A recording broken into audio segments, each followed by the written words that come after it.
On ne comprend pas les positions de M. Zucman si l'on oublie qu'il est d'abord un militant d'extrême gauche.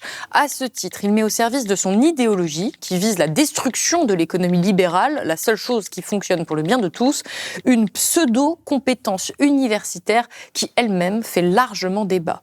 Il dit que vous présentez la situation française, je cite toujours Bernard Arnault, de manière biaisée, car enfin, comment me mettre, moi, directement en cause, alors que je suis certainement le tout premier contribuable à titre personnel et l'un des plus importants à travers les sociétés que je dirige. Il ne s'agit ni d'un débat technique ni économique, mais bien d'une volonté clairement formulée de mettre à terre l'économie française. Donc on va déjà rester sur ce témoignage de Bernard Arnault. Comment est-ce que vous avez réagi quand l'homme le plus riche du monde, en tout cas celui qui est régulièrement qualifié d'homme le plus riche du monde en fonction des cours, comment on vit le fait d'être qualifié comme ça, non seulement de militant, mais d'être complètement décrédibilisé, même sur vos diplômes, sur vos compétences? Je pense que tout le monde, ou presque, a tout de suite vu que la réaction était excessive et que l'idée qu'un impôt de 2% sur la fortune de 1800 foyers fiscaux qui ont plus de 100 millions d'euros puisse mettre à terre l'économie française, ça ne tient pas debout.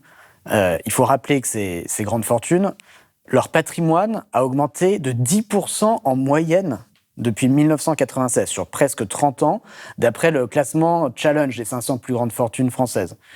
10% par an, c'est-à-dire que si au lieu de payer 0 impôt ou presque, comme ça a été le cas, elles avaient payé 2% chaque année, leur patrimoine aurait augmenté de près de 8% par an en moyenne, ce qui aurait toujours été 2 fois plus que le taux d'augmentation du patrimoine du Français moyen. Enfin, ils se seraient quand même immensément enrichis.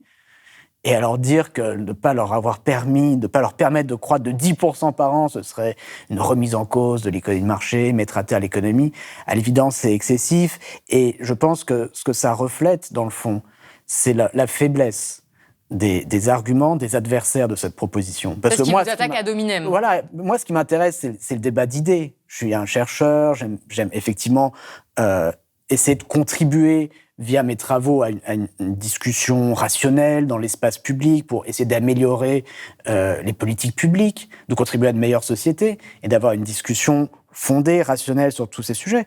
Et donc, moi, je serais parfaitement prêt, et je l'ai fait à de nombreuses reprises, d'avoir un débat sur le fond du sujet, y compris avec des contribuables qui seraient concernés par cette mesure.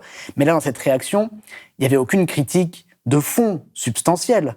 Et je crois que c'est comment dire, révélateur du fait que, dans le fond du fond, c'est une mesure qui est quand même difficilement attaquable.